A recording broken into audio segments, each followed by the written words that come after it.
Stephanie White thinks she can control the narrative. She believes she can dictate the future of the Indiana Fever, even at the cost of the WNBA's biggest star. But she's just made a critical error. Caitlin Clark is not playing her game anymore.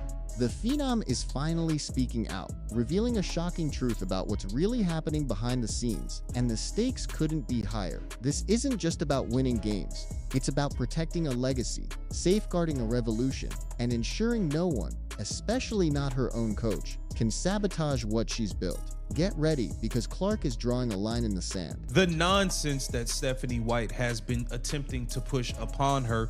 We just saw Sophie Cunningham talk about Kelsey Mitchell potentially winning MVP and all of this stuff. It seems like everybody has forgotten the reason that all of the people are here. This sets the stage perfectly. The narrator cuts straight to the core issue, the nonsense being pushed, and the blatant disregard for the real reason fans are flocking to the WNBA. It's a direct challenge to the authority and short-sightedness of figures like Stephanie White, who seem to have forgotten the very foundation of the league's current boom. This isn't just about one player. It's about the entire ecosystem benefiting from a single, undeniable force. But what exactly is this nonsense that threatens to derail everything? The nonsense is more than just locker room drama. It's a systemic blindness.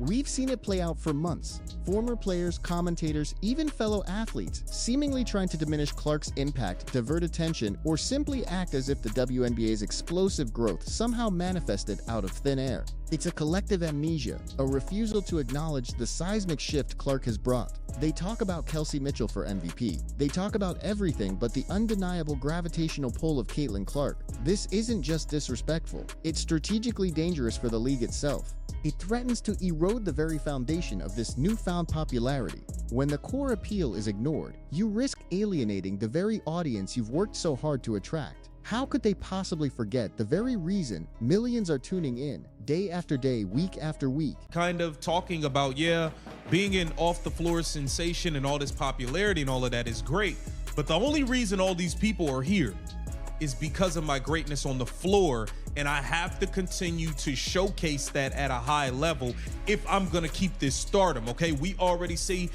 ticket prices dwindling, fans taking a stand versus the organization. Here, Clark herself sets the record straight. She acknowledges her off-court sensation status, the endorsements, the spotlight, but she immediately grounds it in reality. It's a powerful moment of self-awareness. She knows the glitz and glamour are secondary. The real currency, the only sustainable fuel for this phenomenon, is her performance on the court. Without her greatness on the floor, the entire house of cards comes crashing down. This isn't arrogance. It's a clear-eyed understanding of her unique position and the responsibility that comes with it. She's not just playing for herself, she's carrying the league on her shoulders, and she knows it. And that understanding is critical, especially when we consider the troubling signs that have already emerged. The narrator hints at ticket prices dwindling and fans taking a stand versus the organization. This isn't just a coincidence. This is a direct consequence of perceived mistreatment, of the league and specific teams failing to capitalize on or actively undermining the very star who generates the hype. We saw the debacle last season, the constant day-to-day status updates for an injury that was clearly more serious. Fans felt lied to, disrespected, and undervalued. They bought tickets to see a show, only to be met with obfuscation and disappointment.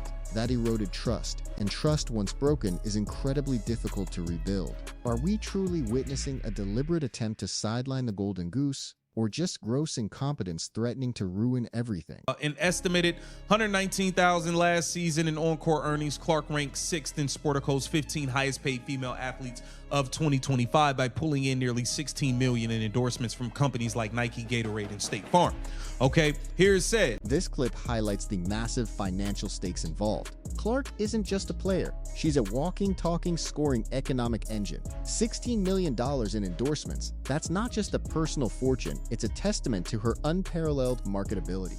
Nike, Gatorade, State Farm. These aren't small-time brands. They're global titans investing in her. They see what some in the WNBA seem to miss. Clark is a generational talent whose appeal transcends basketball. Her individual success is directly tied to the league's prosperity.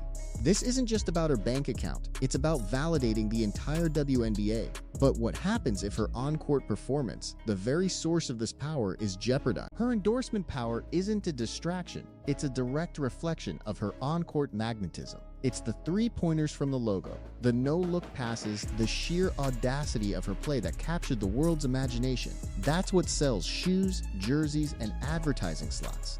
To separate her business mogul status from her athlete status is to fundamentally misunderstand the modern athlete, especially one like Clark. She's a brand, yes, but a brand built on spectacular, game-changing basketball. Any attempt to dampen that on-court brilliance, to temper her unique style, isn't just bad coaching. It's a financial catastrophe waiting to happen for everyone involved. It risks turning a goldmine into an empty pit. Is Stephanie White truly oblivious to the scale of what's at stake here? Or is there a more insidious agenda at play? You've reached this point, but as you continue to grow, the thing you have to be able to do is win, Clark told Yahoo Sports. I feel like that's the point I'm kind of at now. You have to be able to win. That's my main focus, winning and winning a championship. Everything else will come along with that. Indiana did a fine job of winning last season without Clark, who was limited to just 13 games. This is Clark, in her own words, revealing the deepest understanding of her journey. She's not content with just reaching this point. She knows the next most crucial step is winning. It's a stark admission, a declaration of intent that should resonate through every locker room and front office. Her main focus isn't the endorsements, the fame, or the records, it's winning a championship. This humility, combined with an unshakable drive, is what separates true legends. It's also what makes any external efforts to undermine her so utterly baffling. She's laying out the blueprint for her continued ascendancy. But what about the winning her team did without her? Is that being weaponized against her, creating a false? The irony is palpable. While Clark was sidelined with injuries, limited to just 13 games, her team, the Indiana Fever, surprisingly found a way to win. They even made a playoff run, upsetting the Atlanta Dream and pushing the eventual champions, the Las Vegas Aces, to overtime in a decisive game. On the surface, this might look like a testament to the team's resilience, perhaps even an argument that they could succeed without their star. But dig deeper, and you see the potential for a dangerous narrative. It could be twisted to suggest Clark isn't as indispensable as she seems, providing a convenient excuse for others to dim her light. But are people really that easily fooled? Did anyone forget why those playoff games had so many eyeballs? Due to a groin and ankle injuries that included missing July's All-Star Weekend in Indianapolis, that was supposed to be a showcase of how she helped elevate the game to new heights. The 6-seeded Fever upset the Atlanta Dream in the first round of the playoffs and took the eventual champion Las Vegas Aces to overtime in the deciding Game 5 of the semi. This segment underscores a massive missed opportunity and highlights the true nature of Clark's impact. Her absence from the All-Star Weekend was a devastating blow for the league, preventing a showcase of her transformative power.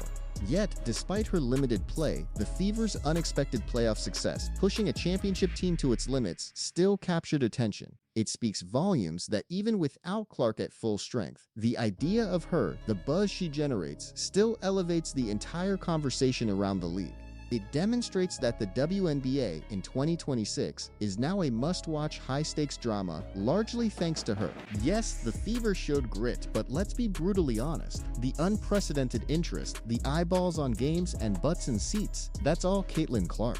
Her long-distance threes, her dazzling skill set, these are the magnetic forces that dragged millions of new fans to the WNBA. To pretend otherwise is not just ignorant, it's actively harmful. The very foundation of this league's newfound success rests squarely on her shoulders. So when others try to push a narrative that downplays her impact or suggest other players are suddenly the new face of the league, they aren't just missing the point, they're actively trying to dismantle the golden age she inaugurated.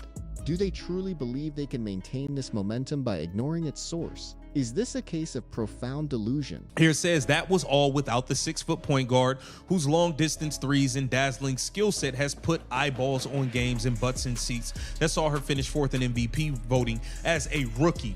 Okay, so while Sophie Cunningham and all them are talking about Kelsey Mitchell might win, Caitlin Clark might win MVP. Caitlin Clark was the odds-on favorite tied. This excerpt perfectly encapsulates the unique phenomenon that is Caitlin Clark. It highlights her undeniable effect on viewership and attendance, directly linking her dazzling skill set to the league's unprecedented growth. It also immediately debunks any attempts to diminish her, reminding everyone that she finished fourth in MVP voting as a rookie. This isn't just about statistics, it's about context. While others are talking about who might win MVP, Clark was already a legitimate contender in her debut season. The narrator's passion here is palpable, emphasizing that the league's current spotlight is because of her. It's a wake-up call to those who refuse to see the obvious. Who can deny her fourth in MVP voting as a rookie? Let that sink in. Most players spend years building to that kind of recognition, but Clark achieved it in her very first season. This isn't just impressive, it's a clear indicator of her singular talent and immediate impact. The narrator's frustration is clear. Y'all better get some act right. This isn't just about fan loyalty, it's about recognizing reality. The WNBA, in its current iteration of explosive growth and mainstream attention, is the Clark Show. To pretend otherwise, to try and dilute her significance, is not only delusional, but potentially catastrophic. It's a betrayal of the very audience she brought in. Is there anyone left who truly believes It's a rookie? Y'all better get some act right and act like y'all know what the hell is going on around here and understand that this is the Clark Show, baby. This is the Clark Show. Don't get it twisted. Don't get it confused. Okay, we root for all of y'all, due in part because we are rooting for Caitlin Clark and whoever's around her. Make no mistake about that. This is the ultimate mic drop, the undeniable truth. The narrator declares it unequivocally. This is the Clark Show, baby. And more importantly, the audience, the fans, are rooting for everyone else, due in part because we are rooting for Caitlin Clark. This isn't a slight to other players. It's an honest assessment of the current landscape. The rising tide lifts all boats, and Clark is the force driving that tide. Any attempt to undermine her, to push her aside, is an attack on the very reason millions are now engaged with the WNBA. It's a warning shot fired directly at those in power who might lose sight of their biggest asset. Make no mistake, the fans are clear about who they came to see. Does Stephanie White actually think she can change this fundamental truth about the fan base? The financial implications of Caitlin Clark's presence are staggering, and this clip provides the hard evidence. Her alignment with Xfinity and Comcast, which owns NBC, is no coincidence. This isn't just a simple endorsement deal, it's a strategic partnership that directly led to NBC broadcasting WNBA games for the first time in over 2 decades. And let's not forget the colossal $2.2 billion media rights deal. A deal that, as the narrator emphatically states, probably wouldn't be in if it wasn't for Caitlin Clark. This isn't conjecture, it's a direct cause and effect. Her impact isn't just measured in points or assists, it's measured in billions of dollars and unprecedented exposure for the entire league. This is a business, and Clark is the ultimate asset. Does anyone honestly believe this massive financial windfall happened organically? Here it says Clark's final months as a Hawkeye is when she first aligned with Xfinity and Comcast, which also owns NBC, which will be broadcasting WNBA games for the first time since 2002 as part of the league's new $2.2 billion media rights deal. Okay, and make no mistake about it, they probably wouldn't be in if it wasn't for Caitlin Clark. Okay. This excerpt is a stark reminder of Clark's undeniable, unprecedented influence on the entire WNBA ecosystem.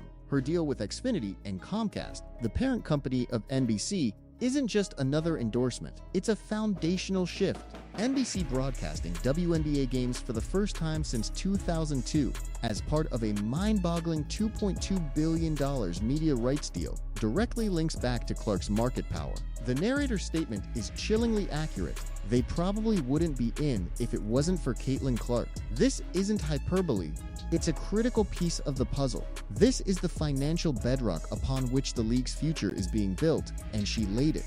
Any move that diminishes Clark directly jeopardizes this massive investment. Who could be so short-sighted as to risk this golden era? Her influence extends far beyond the court. The Xfinity partnership didn't just put her in ad campaigns, it elevated her to a new echelon of sports media. Serving as a guest analyst on NBC's Sunday Night Basketball studio show, alongside legends like Carmelo Anthony and Tracy McGrady, is a powerful statement. She's not just playing the game, she's analyzing it, shaping the conversation, demonstrating an intelligence and poise that cements her status as a multifaceted superstar. This exposure, this credibility, only amplifies her already immense drawing power. It shows she can hold her own not just with a basketball, but with a microphone. demonstrating her media versatility. This level of integrated star power is unparalleled. Is Stephanie White truly willing to squander this unique combination of talent and media savvy? Here it says the Xfinity partnership allows Clark to not only feature prominently in Xfinity ad campaigns throughout the season, but gave her the opportunity to twice serve as guest analyst on the NBA of NBC's Sunday Night Basketball studio show. She appeared alongside. This clip further solidifies Clark's status as a bona fide media mogul, not just an athlete. Her Xfinity partnership isn't merely about featuring in ads, it's about integrating her into the very fabric of sports broadcasting. Becoming a guest analyst on NBC's Sunday Night Basketball studio show, sitting alongside established legends, is a testament to her intelligence, charisma, and undeniable star power. This isn't just about selling products, it's about selling the story of basketball, and Clark is now a key storyteller. This expanded role demonstrates her influence far beyond the hardwood, proving she's a legitimate voice in the sport. This is the kind of global presence that elevates an entire league. Why would anyone on her own team try to stifle that? This is the difference between an amateur and a pro. Amateurs look for shortcuts. Pros look for principles. Master this, and you stop competing. You start dominating. I've seen this pattern destroy so many careers. When you ignore this concept, you stay stuck. But once you flip this switch in your brain, everything changes instantly.